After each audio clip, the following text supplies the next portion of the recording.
Bapak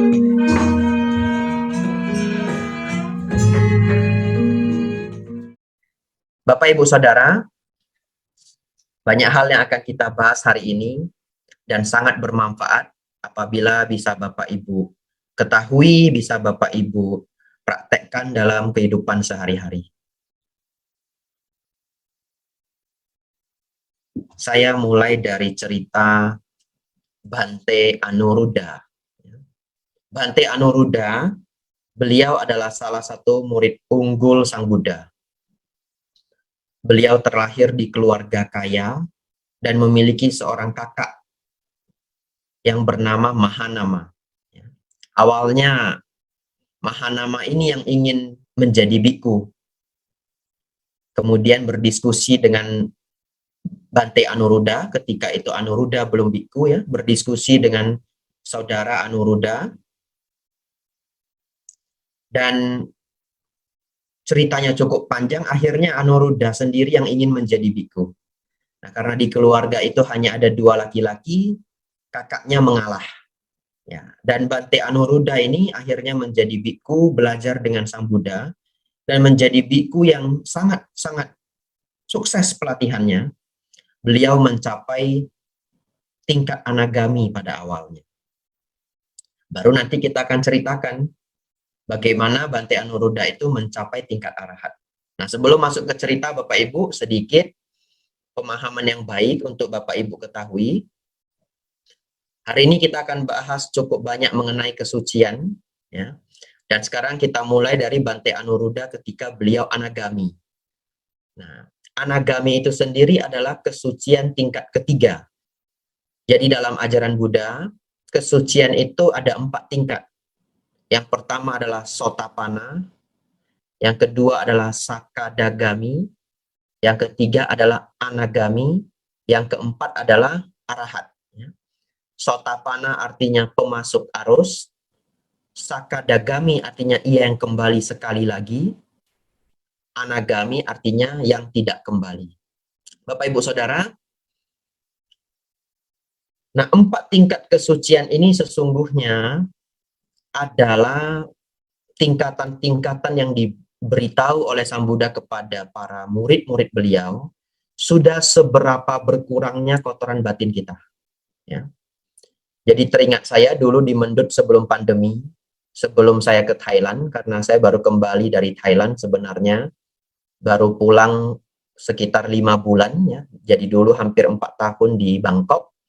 Ketika sebelum berangkat ke Thailand, saya ingat, waktu itu Indonesia masih ramai. Di Wihara Mendut itu saya pernah didatangi seorang seorang perumah tangga dari Meksiko. Ya, walaupun memang di Mendut itu setiap malam banyak sekali turis. Ketika para samanera biku chanting, kadang para turis itu duduk di belakang. Dan tidak jarang setelah selesai chanting, selesai meditasi, para perumah tangga, para turis senang bertanya dhamma. Satu ketika saya pernah ditanyai dhamma oleh seorang Meksiko, dan dia bertanya, "Sir, what is the aim of Buddhism?" Ya, jadi dia panggil saya Bapak ya, Bapak, apa tujuan utama ajaran Buddha? Nah, saya pikir ini baik saya ceritakan di Bali ya, karena tidak jarang Bapak Ibu ketemu bule. Jadi kalau tiba-tiba ditanyakan, "Sir, ma'am, what is the aim of Buddhism?" Bapak Ibu tahu jawaban yang bagus, sederhana untuk mereka. Dan waktu itu saya menjawab kepada ibu dari Meksiko ini, the aim of Buddhism is actually, jadi tujuan utama ajaran Buddha sesungguhnya adalah berkurangnya kemarahan, berlatih untuk mengurangi kemarahan, hingga lenyapnya kemarahan. Berlatih untuk mengurangi keserakahan, hingga lenyapnya keserakahan, dan berlatih mengurangi ego, hingga lenyapnya ego. Nah, kita sederhanakan lagi. Jadi tujuan praktik dhamma adalah mengurangi kemarahan, mengurangi keserakahan, dan mengurangi ego atau kebodohan batin. Nah, jadi ini adalah 3 dasar ajaran Sang Buddha. Jadi ketika kita membahas dhamma di bagian manapun, tujuan utamanya adalah berusaha untuk mengurangi kemarahan, keserakahan, dan ego. Nah, sekarang kita pagi ini kita mendengar bahwa kesucian itu dibagi menjadi 4. Sotapana, Sakadagami, Anagami, dan Arahat. Sesungguhnya, ini juga adalah standar-standar yang dibuat oleh Sang Buddha agar kita paham sudah seberapa jauh kemarahan, keserakan, dan ego kita berkurang. Nah, nanti sepanjang pembahasan ini, Bapak Ibu akan lebih memahami apa yang saya maksud. Bapak Ibu Saudara, satu ketika Bante Anuruddha, yang mana beliau sudah mencapai tingkat ketiga dalam kesucian, yaitu tingkat Anagami, beliau mendatangi Bante Sariputta. Nah, kalau di Rupang di Wihara Buddha Sakyamuni, saya tidak tahu karena tidak terlihat di layar ya. Kalau di sebelah kanan Sang Buddha ada seorang biku di sana sedang beranjali, itu Bante Sariputta. Ya. Kalau tidak ada, nanti silakan cari di wihara yang lain. Atau Bapak Ibu bisa cek Google ya, tulis Dharmasala Wihara. Sering ada 2 biku di kiri dan kanannya. Sebelah kanan Sang Buddha adalah Bhante Sariputta. Beliau dikenal sebagai murid Sang Buddha yang paling bijaksana, yang kebijaksanaannya hanya 1 tingkat di bawah Sang Buddha. Kemudian sebelah kiri ada Bhante Moggallana. Bhante Moggallana itu yang terkenal paling sakti di antara seluruh murid Sang Buddha. Juga sama, kesaktian beliau hanya 1 tingkat di bawah Sang Buddha. Bapak Ibu Saudara, Bhante Anuruddha mendatangi Bhante Sariputta untuk bertanya dhamma. Jadi kalau Bapak Ibu berdiskusi dhamma, ternyata itu juga sudah dilakukan sejak zaman Sang Buddha oleh para biku. Nah, kemudian Bhante Anuruddha mendatangi Bhante Sariputta kemudian bertanya demikian. Bhante, saya memiliki beberapa hal yang ingin saya tanyakan. Kenapa Bhante? Saya yang dapat melihat seluruh isi alam semesta seperti halnya di telapak tanganku, dan ketika aku melihat telapak tanganku seperti melihat seluruh isi alam semesta. Tapi kenapa Bhante? Saya belum bisa mencapai arahat. Ini pertanyaan yang pertama. Jadi Bhante Anuruddha terkenal sebagai biku yang kemampuan mata dewanya itu terunggul dari seluruh murid Sang Buddha. Jadi mata dewa itu salah satunya adalah bisa melihat seluruh isi alam semesta, planet dan bintang-bintang dari tempat yang jauh misalnya. Nah Bapak Ibu Saudara, kemudian Bhante Anuruddha lanjut lagi bertanya, oh Bhante Sariputta, mengapa Bhante? Saya memiliki kemampuan. Kapanpun saya mau, saya dapat masuk ke dalam jana pertama, kedua, ketiga, dan keempat. Dan kapanpun saya mau, saya dapat keluar dari jana keempat. Nah ini artinya adalah beliau sudah mencapai tingkat meditasi yang sangat tinggi. Dan juga dengan kontrol yang luar biasa baik. Kapanpun beliau ingin masuk ke dalam tingkat samadhi itu, beliau bisa. Kapanpun beliau akan keluar dari tingkat samadhi itu, beliau juga bisa. Tapi mengapa Bhante? Mengapa saya belum mencapai arahat? Kemudian pertanyaan terakhir. Oh Bhante, saya Bhante dapat mempertahankan satipatthana hadir setiap waktunya pada diriku. Namun kenapa Bhante? Saya belum bisa mencapai arahat. Nah Bapak Ibu Saudara, kemudian Bhante Sariputta memberi nasihat yang sangat luar biasa. Beliau menjawab demikian. Oh Auso, jadi Auso itu adalah cara panggil biku senior ke biku junior yang artinya lebih kurang adalah sahabat. Ya. Auso, ketika engkau mengatakan, oh Bhante, aku dapat melihat seluruh isi alam semesta seperti halnya melihat telapak tanganku sendiri, dan aku dapat melihat seluruh isi alam semesta seperti halnya melihat telapak tangan. Itu Auso, itu adalah kesombongan.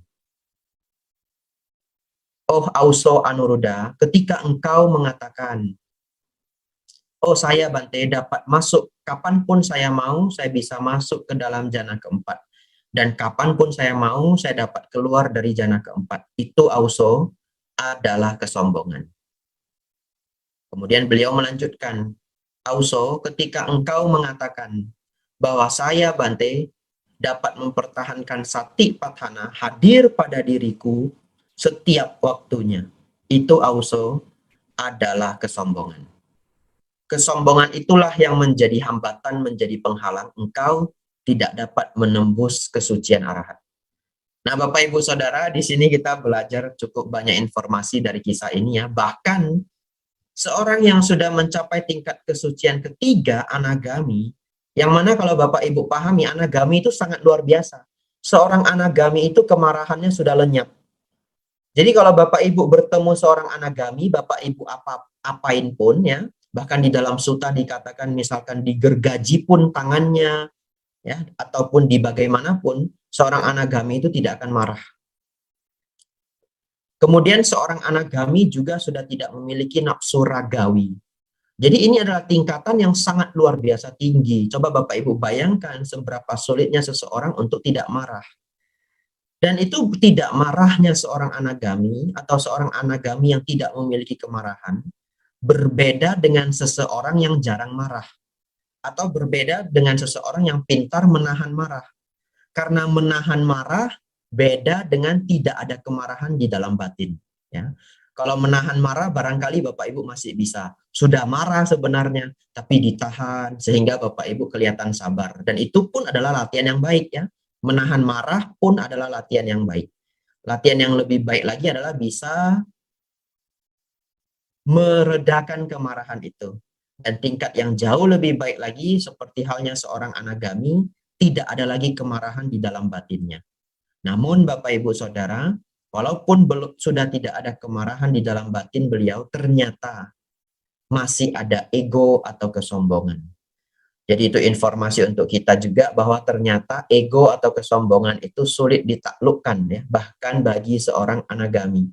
Kemudian Bante Anuruddha mendengar nasihat itu, beliau dengarkan dengan sangat baik, beliau ambil, beliau renungkan, kemudian beliau masuk ke hutan untuk berlatih dan merenungkan apa yang sudah diungkapkan oleh Bante Sariputta. Nah, setelah mendengar nasihat itu, setelah beberapa waktu beliau mencapai arahat. Nah, Bapak Ibu Saudara, ini kisah yang sangat baik ya. Jadi kita juga belajar bahwa bahkan seorang anagami itu perlu mendapatkan nasihat dari biku yang lebih bijaksana agar mereka latihannya bisa lebih maju. Dan akhirnya Bante Anuruddha mencapai arahat. Seseorang yang telah mencapai arahat, tugasnya sudah selesai. Tidak ada lagi pelatihan yang perlu dilakukan. Karena pencapaian arahat itu adalah pencapaian nibbana. Dan Sang Buddha sendiri adalah seorang arahat. Oleh karena itu Bapak Ibu sering mengucapkan Namo tassa bhagavato arahato. Betul ya? Jadi arahato artinya arahat. Bapak Ibu Saudara, setelah kita mendengarkan kisah mengenai Bante Anuruddha yang berjuang mencapai arahat, kita kembali pada topik kita ya, bagaimana agar kehidupan tak terlewati sia-sia. Untuk seorang perumah tangga, seorang putujana, ya, setelah seseorang belajar Buddha Dharma, maka pencapaian yang paling berharga, pencapaian awal yang sangat berharga adalah Bapak Ibu berjuang mencapai kesucian tingkat pertama atau kesucian Sotapanna. Kenapa? Karena seseorang yang telah mencapai Sotapanna, maka dia tidak akan terlahir lagi di alam menderita. Dan bahkan dikatakan di dalam Anguttara Nikaya, ini saya bacakan sedikit ya. Ini adalah syair yang saya kutip dari Anguttara Nikaya, tidak saya ubah agar Bapak Ibu bisa mendengar bagaimana Sang Buddha menjelaskan tentang kualitas seorang Sotapanna. Tetapi ia belum berhasil membebaskan dirinya dari hawa nafsu. Ia telah terbebas dari kelahiran kembali sebagai makhluk neraka, hantu, binatang, dan asura. Ia dipastikan menjadi arahat setelah mengalami kelahiran kembali maksimum 7 kali. Nah, nanti akan saya baca sekali lagi agar Bapak Ibu paham, tapi saya jelaskan. Tetapi ia belum berhasil membebaskan dirinya dari hawa nafsu. Artinya seorang Sotapanna masih ada hawa nafsu. Oleh karena itu, di dalam kisah-kisah Dhamma, tidak jarang juga seorang Sotapanna masih memiliki istri atau memiliki suami. Karena memang seorang Sotapanna masih ada hawa nafsu. Nah, kapan hawa nafsu itu lenyap? Hawa nafsu itu lenyap ketika seseorang mencapai anagami, seperti yang tadi saya jelaskan di awal. Nah, kemudian ia telah terbebas dari kelahiran kembali sebagai makhluk neraka, hantu, binatang, dan asura. Nah, ini adalah hadiah atau pencapaian yang sangat besar ya bagi kita yang seorang putu jana yang belum mencapai kesucian, yang harus masih banyak mengarungi samsara, lahir dan mati. Tapi begitu seseorang mencapai sotapanah, maka sudah tenanglah hidupnya. Sudah tidak ada lagi alam menderita bagi dirinya. Jadi alam neraka tertutup, alam hantu tertutup, alam binatang tertutup, alam asura tertutup. Siapa yang menutup, Bante? Nanti saya jelaskan di belakangnya. Ya, apa yang saya maksud dengan alam neraka tertutup, alam hantu tertutup, alam binatang tertutup, alam asura tertutup. Kemudian Sang Buddha menjelaskan, ia dipastikan menjadi arahat setelah mengalami kelahiran kembali maksimum 7 kali. Oleh karena itu kita bisa belajar bahwa mencapai sotapanna itu ya sama artinya dengan mencapai nibbana yang masih tertunda. Betul ya Bapak Ibu? Karena dikatakan oleh Sang Buddha, ia dipastikan menjadi arahat setelah mengalami kelahiran kembali maksimum 7 kali. Nah, ini adalah syair Sang Buddha di dalam Anguttara Nikaya. Bapak Ibu Saudara, sekarang saya akan masuk ke penjelasan selanjutnya. Sekarang kita sudah sama-sama mengetahui betapa pentingnya seseorang itu berjuang mencapai tingkat sotapanna. Setidaknya awalnya adalah tingkat sotapanna, terutama bagi seorang perumah tangga, ya, karena seorang sotapanna itu sering dicapai oleh perumah tangga di zaman Sang Buddha, walaupun mereka masih memiliki suami, istri, dan anak-anak. Bahkan banyak dari mereka itu masih bekerja. Nah, jadi bekerja, berdagang, dan yang lainnya, namun mereka dapat mencapai tingkat sotapanna. Nah, jadi hari ini kita akan belajar bagaimana kita berjuang, syarat-syarat apa saja, usaha-usaha apa saja, agar seseorang itu mengarah pada pencapaian sotapanna. Dan itu sangat penting sekali. Bapak, Ibu, Saudara, cara untuk kita berjuang mencapai tingkat kesucian pertama, yang pertama adalah dengan Bapak, Ibu, Saudara, mendengarkan dhamma. Jadi rajin mendengarkan dhamma adalah usaha yang paling awal. Loh, kenapa mendengarkan dhamma, Bante? Karena coba Bapak Ibu renungkan, mendengarkan dharma itu adalah cara awal untuk pencapaian kesucian. Bahkan arti kata sotapanna adalah pemasuk arus, yang masuk ke dalam arus dhamma. Dan bagaimana kita masuk ke dalam arus dhamma? Tentu dengan mendengarkan dhamma. Kalau tidak kita dengarkan, kita bahkan tidak tahu siapa itu Pangeran Siddhartha, siapa itu Samana Gautama, bagaimana kisah Pangeran Siddhartha, bagaimana perjuangan Samana Gautama ketika masih bodhisatta, bagaimana perjuangan Sang Buddha setelah mencapai Buddha, apa saja yang beliau ajarkan, Dhammacakkappavattana Sutta, Anattalakkhana Sutta, itu semua bisa kita ketahui dari mendengarkan dhamma. Bahkan satu kisah yang luar biasa adalah kisah mengenai Bante Sariputta. Dulu beliau belum menjadi murid Sang Buddha. Beliau adalah seorang pertapa yang awalnya mengikuti ajaran Sanjaya. Bagaimana ajaran pertapa Sanjaya? Ajaran pertapa Sanjaya disebut pertapa geliat belut. Ya. Kenapa disebut geliat belut? Karena pertapa Sanjaya ini sangat unik. Kalau Bapak Ibu datang meminta nasihat kepada pertapa Sanjaya, Bapak Ibu tanya, oh pertapa, apakah neraka ada? Maka Sanjaya ini akan menjawab begini, kalau Bapak atau kalau Ibu berpikir neraka itu ada, maka saya akan menjawab neraka itu ada. Kalau Bapak atau Ibu berpikir neraka itu tidak ada, maka saya akan menjawab neraka itu tidak ada. Itu jawabannya. Nah, itulah Sanjaya ya. Oleh karena itu dikenal dengan pertapa geliat belut. Namun, Bante Sariputta yang cukup lama mengikuti beliau, akhirnya juga pergi dari beliau, berpikir bahwa apa yang dia ajarkan itu bukanlah jalan untuk mencapai pembebasan. Nah, ketika Bante Sariputta mengembara, beliau bahkan berpisah dengan Bante Moggallana karena mereka membuat kesepakatan kita jalan berpisah saja karena mereka itu best friend ya, teman sangat baik. Kita jalan berpisah saja dan bagi siapa yang duluan menemukan guru yang baik, kita akan cepat-cepat saling memberitahu. Suatu ketika Bante Sariputa bertemu Bante Asaji di pertengahan jalan. Nah, kemudian dia melihat begitu anggun seorang biku ini. Dia juga tidak kenal siapa biku ini.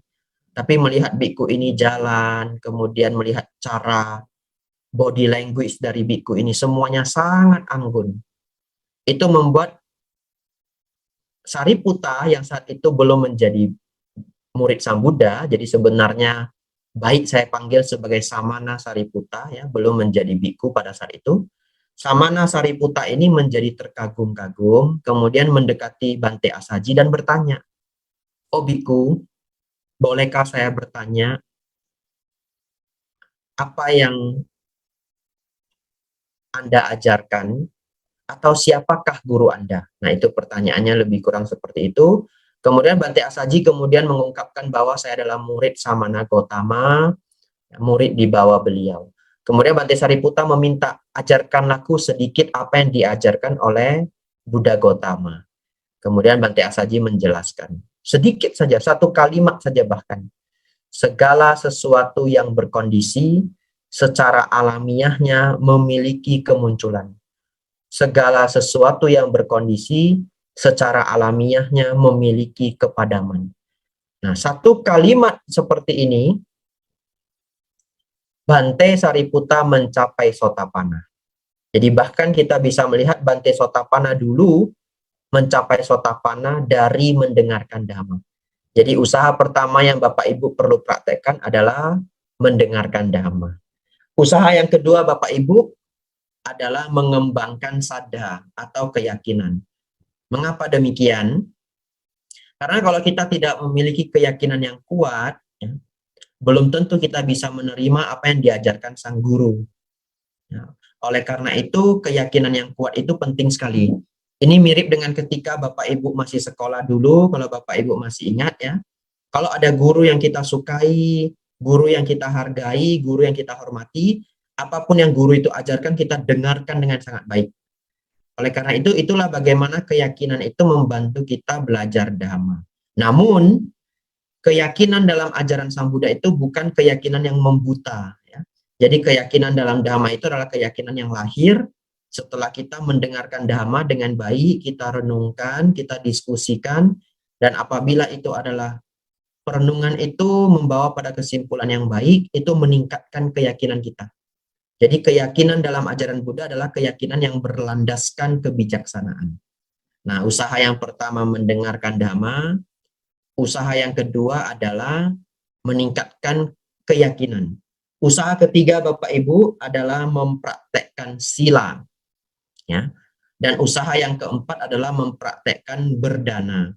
Tapi berdana ini perlu diingat, berdana ini artinya praktek berbuat baik, ya. Praktek berbuat baik itu tidak hanya uang, ya. Juga termasuk ketika kita mengeluarkan tenaga, misalkan memberikan tenaga untuk membantu wihara, ya. Misalkan para panitia wihara, kemudian Romo Ramani, mempersiapkan program acara, mempersiapkan puja bakti. Nah, ini juga baik saya ceritakan kepada Bapak Ibu semuanya, bahwa misalkan hari ini Bapak Ibu punya kesempatan belajar Dhamma, coba lihat sekelilingnya. Bapak Ibu bisa melihat itu asana yang tersusun rapi, ya, walaupun belum ada yang masih ada yang kosong. Nah, itu disusun oleh para panitia sebelum Bapak Ibu datang, ya. Para panitia harus menyusun tempat duduk, menyusun kamera, kemudian mempersiapkan acara, moderator harus menghafal beberapa runtutan acara. Itu semua adalah berdana. Berdana tenaga, berdana waktu. Nah, juga memberi nasihat yang baik adalah berdana. Bahkan mengajarkan dhamma kepada mereka yang membutuhkan juga adalah praktek berdana. Jadi 4 praktek ini Bapak Ibu, mendengarkan dhamma, mengembangkan keyakinan, mempraktekkan sila, dan mempraktekkan dana, ini adalah usaha awal agar kita bisa lanjut ke proses selanjutnya dalam pencapaian Sotapanna. Sekarang ada satu hal yang sangat baik akan saya ceritakan. Kenapa? Kenapa seseorang ketika mencapai Sotapanna, alam menderita itu tertutup bagi dirinya, seperti yang tadi saya jelaskan. Alam neraka tertutup, alam binatang tertutup, alam hantu tertutup, alam asura tertutup. Jadi apabila Bapak Ibu mencapai Sotapanna, Bapak Ibu tidak akan terlahir di alam-alam itu. Kenapa demikian? Nah, ini perenungan yang sangat baik. Bapak Ibu Saudara, seseorang bisa lahir di alam binatang karena dia mengembangkan sifat-sifat alam binatang. Seseorang dapat terlahir di alam hantu atau alam peta karena ia mengembangkan atau terkembang dalam dirinya sifat-sifat dari alam hantu atau alam peta. Dan juga sama, seseorang dapat terlahir di alam neraka karena berkembang karakter-karakter alam neraka. Bagaimana maksudnya? Nah, coba kita lihat. Bagaimana sifat di alam binatang? Sifat di alam binatang itu mereka memiliki karakter yang besar makan yang kecil. Jadi di alam binatang itu alam yang sangat buas. Jadi kalau binatang yang lebih besar, pokoknya dia melihat binatang yang lebih kecil, langsung dia makan.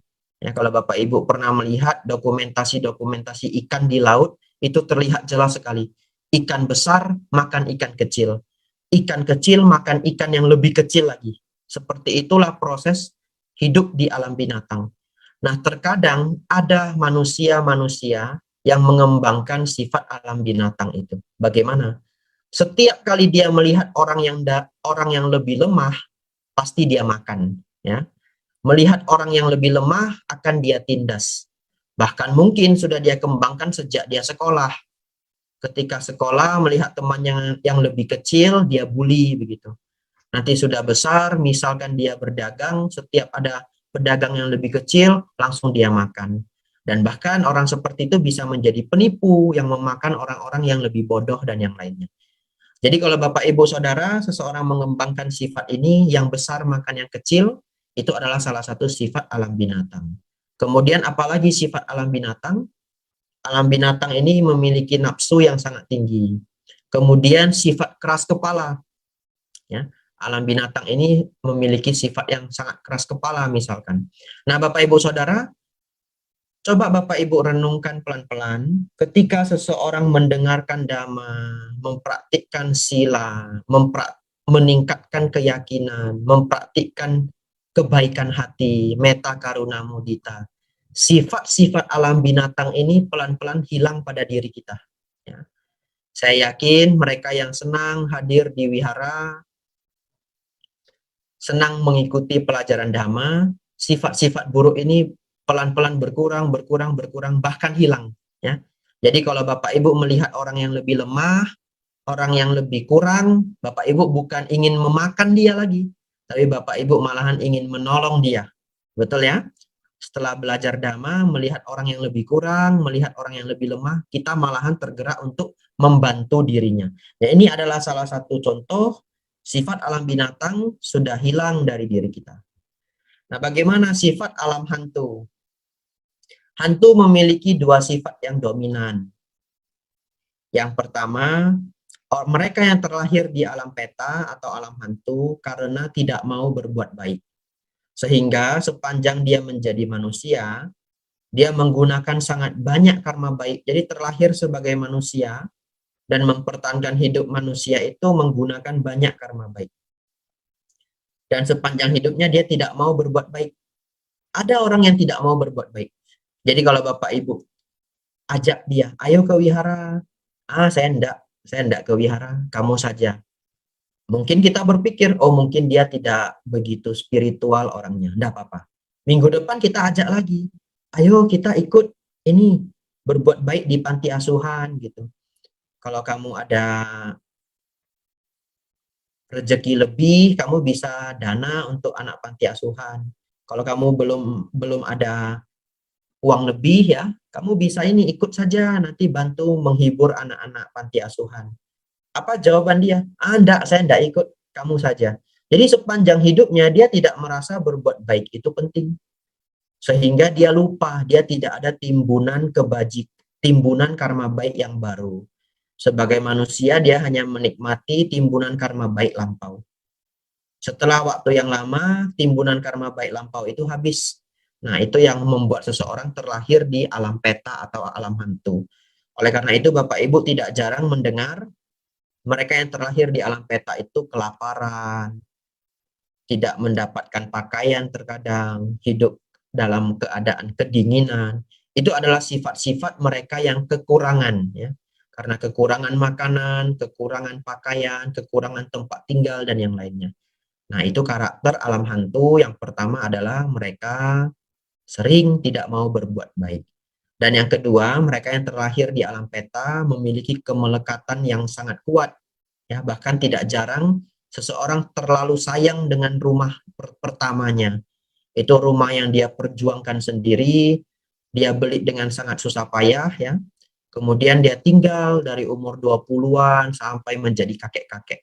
Ditambah lagi dengan tidak mau berbuat baik, setelah meninggal dia lahir di alam hantu, alam peta, dan masih tinggal di rumah itu karena penuh kemelekatannya. Jadi itu juga yang menyebabkan ada yang namanya hantu yang menggentayangi rumah. Jangan-jangan itu adalah pemilik rumah itu sendiri, saking cinta dengan rumahnya.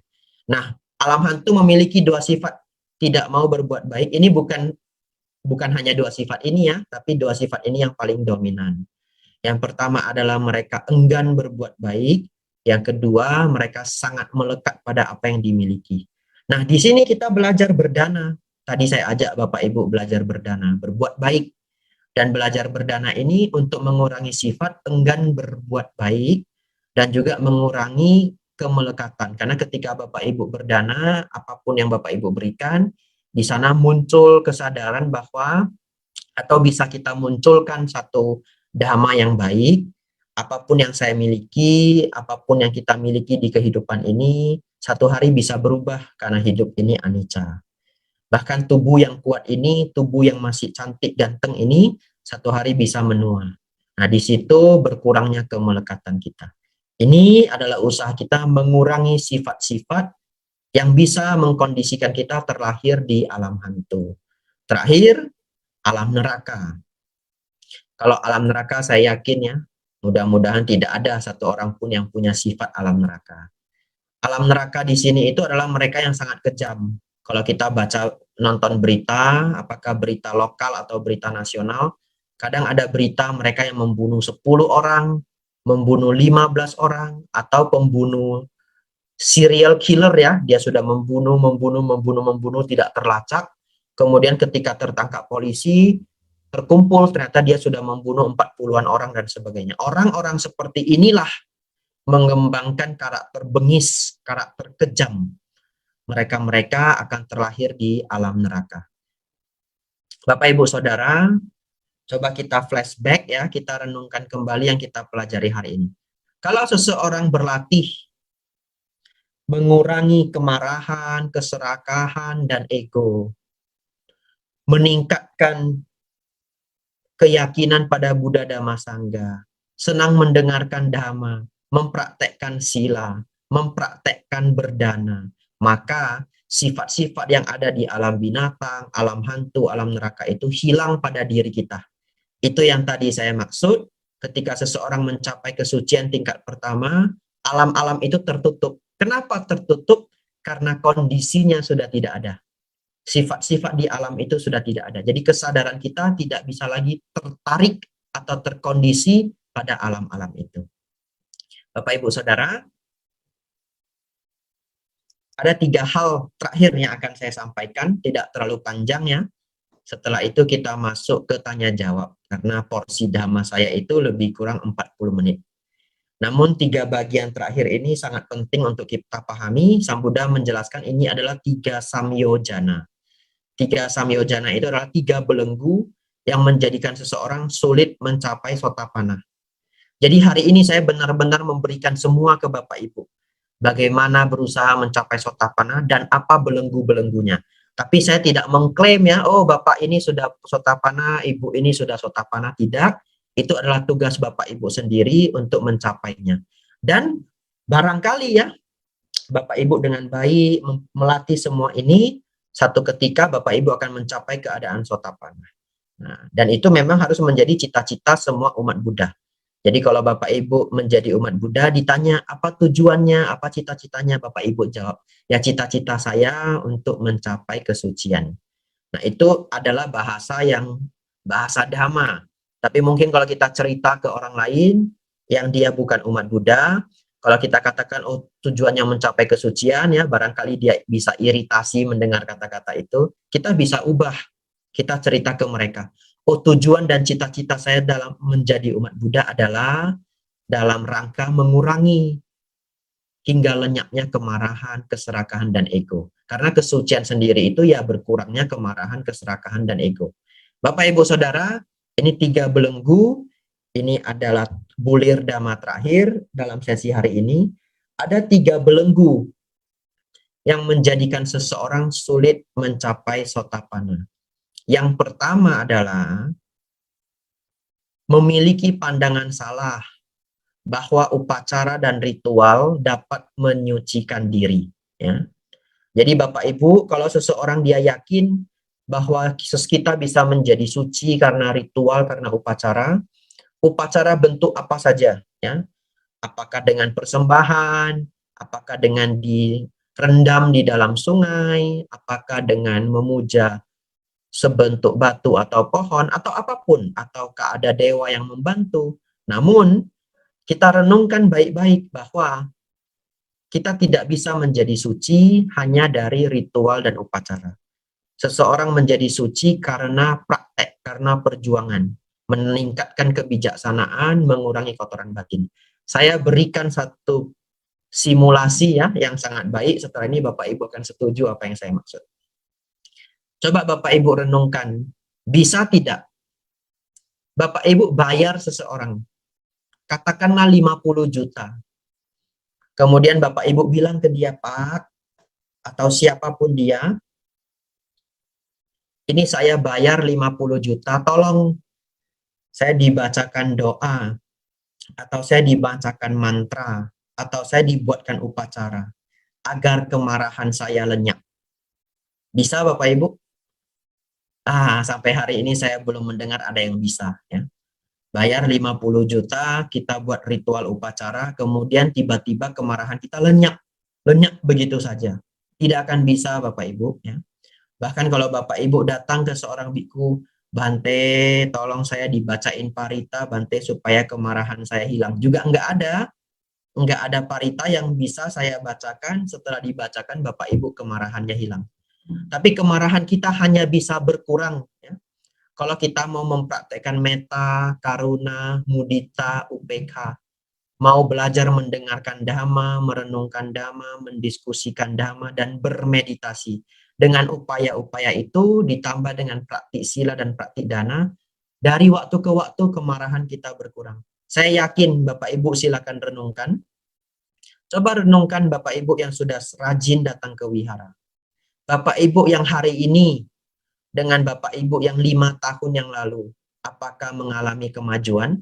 Saya yakin mengalami kemajuan. Saya yakin di antara yang datang ada yang dalam hati berpikir, iya ya, saya dengan diri saya yang 5 tahun yang lalu, kemarahan saya sudah berkurang. Saya yang dengan diri saya yang 3 tahun yang lalu, kemarahan saya sudah berkurang. Dulu, kalau saya dicela sedikit saja, saya sudah marah. Dulu kalau saya dinasehati atau dikritik, saya sudah kesal. Sekarang sudah berkurang. Dicela, saya bisa menerima. Dikritik, saya bisa mendengar, kemudian saya renungkan. Itu adalah perkembangan Bapak Ibu, dan itu tidak didapatkan dari ritual dan upacara apapun, tapi itu didapatkan dari praktek dhamma. Belenggu yang pertama, pemahaman salah bahwa upacara dan ritual dapat menyucikan diri. Bahasa Pali ini disebut sila bata paramasa. Belenggu yang kedua adalah wicikicah, keraguan-raguan. Nah, ini karena ragu apakah Sang Buddha benar-benar mencapai kesempurnaan atau tidak. Apakah Sang Buddha benar-benar mencapai arahat atau tidak, begitu. Nah, keraguan-raguan ini hanya bisa hilang kalau Bapak Ibu rajin mendengarkan dhamma. Ya, Bapak Ibu rajin mendengarkan dhamma pelan-pelan, para biku, para romo ramani ataupun upasaka yang baik, mereka menjelaskan kualitas-kualitas dari Sang Buddha. Dan setelah Bapak Ibu sering mendengarkan ajaran Sang Buddha, kalau kita sudah melihat guru Buddha ini mengajar dengan sangat luar biasa, muncul dan timbul keyakinan yang berdasarkan dari pemahaman, berdasarkan dari kebijaksanaan. Nah, memahami ajaran Sang Buddha secara spesifik, memahami Kamawipaka, memahami Punarbawa atau kelahiran kembali, memahami baik dan buruk, memahami 4 kebenaran mulia, ini adalah cara melenyapkan keraguan-raguan. Nah, yang terakhir Bapak Ibu adalah Sakkaya Ditthi, ya, belenggu yang ketiga yang menjadikan seseorang sulit mencapai Sotapanna adalah Sakkaya Ditthi. Sakkaya Ditthi ini adalah pemahaman salah tentang aku, ya. Dan hari ini saya jelaskan bagaimana 2 pemahaman salah tentang aku. Walaupun sesungguhnya bisa lebih dari ini, tapi 2 ini yang paling gampang kita pahami. Yang pertama adalah mereka yang berpikir bahwa setelah hancurnya tubuh tidak ada lagi kehidupan. Ya, jadi setelah mati ya sudah nggak ada lagi. Habis sudah, tutup, the end gitu. Nah, orang yang berpikir seperti ini tidak akan mau menerima hukum karma. Karena bagi mereka setelah meninggal, mati, habis gitu. Dan orang yang seperti ini bisa, kalau mereka menjadi jahat, bisa menjadi sangat jahat, ya. Kalau mereka menjadi jahat. Walaupun tidak juga semua orang berpaham seperti ini, lantas menjadi jahat. Tapi kalau mereka yang berpaham seperti ini, setelah hancurnya tubuh tidak ada lagi kehidupan, atau setelah kematian tidak ada lagi kehidupan, ya. Kalau mereka menjadi jahat, mereka bisa menjadi sangat jahat. Dan mereka yang memiliki keyakinan ini juga tidak bisa belajar dhamma. Karena mereka yakin setelah mati sudah habis semuanya. Ini adalah pemahaman salah tentang diri yang pertama. Pemahaman salah tentang diri yang kedua adalah sebaliknya. Berpikir bahwa ada satu hal yang kekal di dalam diri kita. Apa maksudnya satu hal yang kekal, ya? Jadi satu hal yang kekal itu dalam bahasa Dhamma di zaman Sang Buddha disebut atta atau atman. Jadi mereka yakin setelah hancurnya tubuh, atau seseorang yakin setelah hancurnya tubuh atau setelah kematian, di dalam tubuh kita itu ada satu hal yang kekal, tidak pernah lenyap, tidak pernah mati, keluar dari tubuh kita, kemudian melanjutkan reinkarnasi. Tapi Sang Buddha menjelaskan bahwa sesungguhnya tidak ada hal seperti itu, ya. Kehidupan kita ini hanyalah kesadaran. Ketika kita mati di sini, kesadaran kita lenyap di sini, muncul lagi di tempat lain. Nah, untuk penjelasannya itu penjelasan sangat panjang, ya, itu bisa jadi satu kelas SPD yang baru kalau saya jelaskan dengan lengkap. Namun saya jelaskan dengan sederhana. Ini adalah 2 pandangan salah tentang diriku, tentang aku. Yang pertama adalah berpikir bahwa setelah hancurnya tubuh, lenyaplah sudah semuanya. Kekeliruan yang kedua adalah setelah ada satu hal yang kekal di dalam diri kita, ya, setelah kita mati, ya kekal inilah yang melanjutkan perjalanan lahir mati, lahir mati, lahir mati. Keduanya juga adalah pandangan salah tentang aku. Yang benar adalah diri ini adalah kesadaran yang terperangkap dalam permainan dari batin dan jasmani. Dan bahkan seluruh kesadaran-kesadaran ini adalah satu hal yang maya, ya, digambarkan oleh Sang Buddha. Kehidupan ini sesungguhnya seperti halnya sebuah mimpi yang panjang, yang hanya ketika kita mencapai kebudaan, seseorang mencapai nibbana, ia dikatakan menjadi sadar, menjadi terbangun bahwa ternyata kehidupan ini hanyalah seperti sebuah mimpi yang panjang. Bapak Ibu Saudara, inilah 3 belenggu yang membuat seseorang sulit mencapai Sotapanna. Nah, sudah saya jelaskan, saya pikir Bapak Ibu paham 3 belenggu ini, ya, dan ini membantu Bapak Ibu mencapai tingkat-tingkat kesucian yang lebih tinggi.